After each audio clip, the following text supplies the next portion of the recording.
All right, dude. I hate to do this, Rod, but we got to get serious. We got to talk about some serious topics at some point. I hope you don't mind. What do you think about the whole COVID situation right now?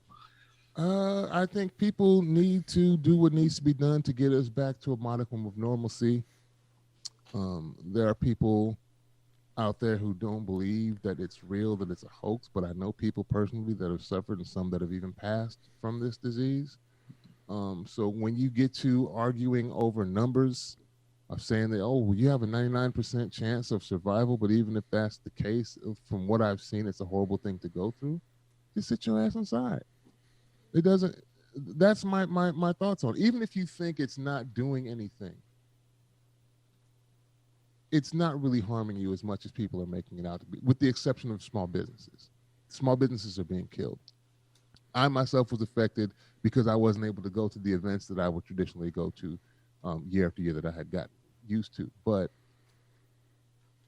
I'm not risking myself. I'm risking the people that I love. And it's not just about yourself, is what a lot of people don't understand. Maybe you're at no risk, but you may be a carrier, and then you bring it to someone who's more of a risk. That to me is the problem. So if I'm not afraid of it and I'm just going to go out and do what I do, and then I go and visit 80-something-year-old grandma, not knowing that I've just brought the disease along to her, and she's not going to survive that. That what people, and that's writ large for all of society. Why is it that New Zealand has been able to get this thing under control and we can't? That's what's kind of crazy. Don't you think we should follow their protocol? Like right away, go, hey, you know what? This is let's follow what they're doing. You know? We're too right centric. Everybody's worried about their rights. We need our rights to do this. If I want to go out and have a meeting at Walmart and be in nothing but my drawers and I don't want to wear a mask, I feel like I have the right to. There are people out there literally arguing for like dumb crap like that, and that's what they want to do. As much as everybody else wants it, I want everything to go back to normal. But in order for that to happen, we need to do what needs to be done beforehand. And this vaccine situation is going to be crazy as hell as well. I know a lot of people in the Black community are skeptical about vaccines. And a lot of other people looking at like, well, how come you don't trust vaccines? And it's like, ever hear the Tuskegee experiments where they purposely injected men in the army with syphilis and watched them over the next 60 to 80 years to see what it did to their systems? And if you know that that's a true story, that's what's publicized. There's probably countless other tales like that that we don't even know about.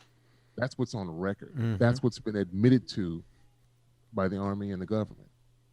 So there's no telling what else has been done that we are no longer aware of. You got this shit going on in Flint, Michigan with the water. That's unsafe.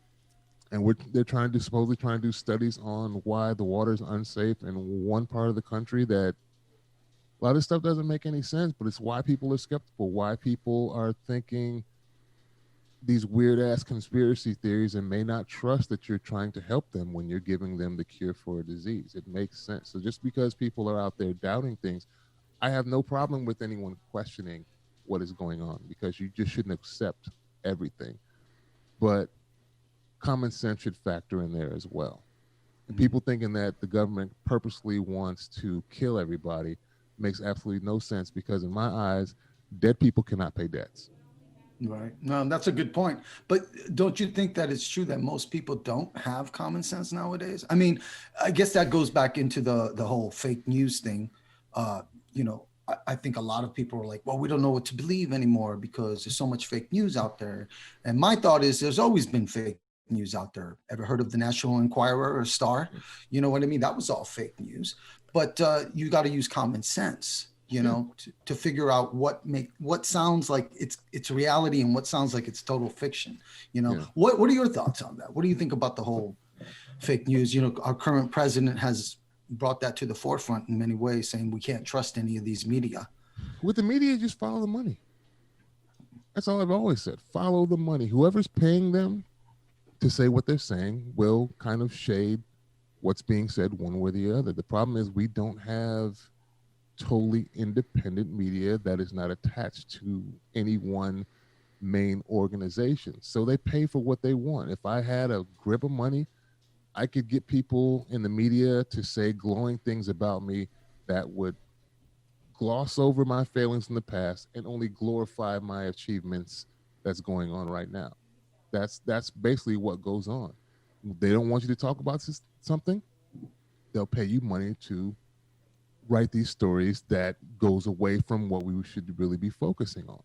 And so it kind of sullies all media, like follow the money, and that's what's controlling what's being put out there.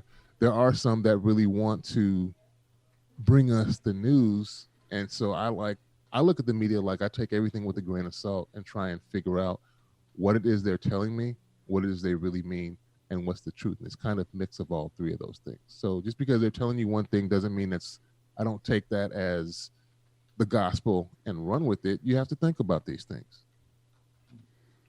As an entertainer, as a person that is involved in the entertainment industry, and of course, the future may hold a movie or a streaming show for you with your work. I'm wondering, what are your thoughts on the Me Too movement? Because obviously that's an issue. It's a sticky situation for sure. If someone tells me something happened to them, I tend to believe them until I hear otherwise. But I'm not into this holistic, just cancel the person immediately, because sometimes we find out that the accusations are false and there are other things going on in the background. And now you just essentially ruined someone over something that didn't even happen when it comes out later. And there seems to be no accountability for that other side. Once someone is blamed, that accusation is found to be false, and then they just there's not even like so much as a my bad. It's just like, oh, okay, my bad. And they don't even say that. It's just over and done with.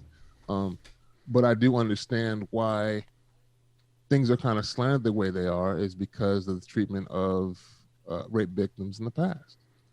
That's the reason why I think they go overboard right now, because the court system and the tactics of defense attorneys and the media that they've employed as well, because the same thing, is they attack the character of the victim, usually when it has to do with somebody that's in a high profile position.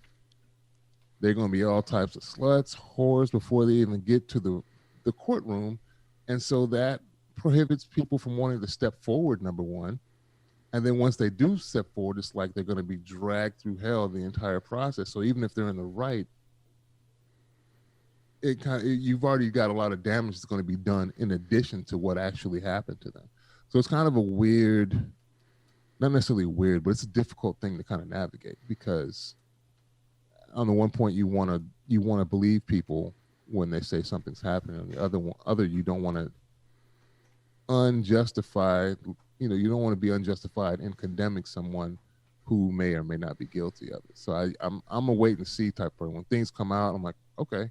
And then I wait to see as things come out. I'm not the one to jump on the bandwagon as soon as it drops, like, oh, because you just don't know. And if I wasn't personally there, like people, that's the funny thing about all these debates going on the internet, is a lot of people that are arguing over things that they were nowhere near to seeing in person, but they are dead set knowing that they fully contemplate what happened in that given situation.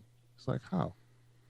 Yeah. You're behind a screen and the keyboard the entire time. You are not even, like, if somebody went to the game, they were on the sidelines. Like, you're not even on the sidelines, homie. You're just off in the distance giving an opinion on something as if you know it is gospel when you have no clue. Yeah, that's true. Very true. And to just condemn. That's my opinion on it. Believe women. Yeah, absolutely. Believe women. But I think it's believe women, but ask questions. Like, I think it's owed. If somebody has the balls to come out and go, so-and-so raped me, then everything needs to stop and you need to find out what happened. You're not saying, I'm not believing you, but you just called this dude out 20 years ago for raping you. What the fuck? We can't just be like, oh, she said it, it's over. That is where I think it gets really bad. Too many times, though, that's exactly how it is. Exactly. Yeah. Yeah. He said it, it's a wrap. Yep. Oh, you had a TV show coming? Not anymore. Oh, you had a lucrative business. We're going to shut that shit down. Oh, you wanted to do this in the food industry? Nope, not buying your cheeseburgers no more. Because with those companies, it's easier just to cut ties and find the next guy. Yeah, because they don't want the risk. Yep. They don't want the risk to be associated with anything that negative. They just cut you off. And then by the time the smoke clears and you find out that he or she didn't do it. Yeah. It's like that football player a while back. I think he was in college. Ended up doing like 5 years. He was supposed to be drafted by the NFL. There was a rape accusation. Then later on, find out she actually confessed that it was a false accusation. Oh, this my dude God, did all that dude. time and messed up his opportunity. Like, okay, so what does he do now? Yeah. Where's he go now? And why don't we make as much outrage about that? Because that's fucked up. To go out and ruin somebody's life based on just a bold-faced lie like that for no reason, even if you're pissed and you guys had a bad date or some shit, you don't do that shit. I think she had a boyfriend at the time, and it cheated on dude with him, and so to trying to divulge herself of that guilt, she ruins his life. That's fucked up. And that's where it becomes a slippery slope in a big bad way. I agree.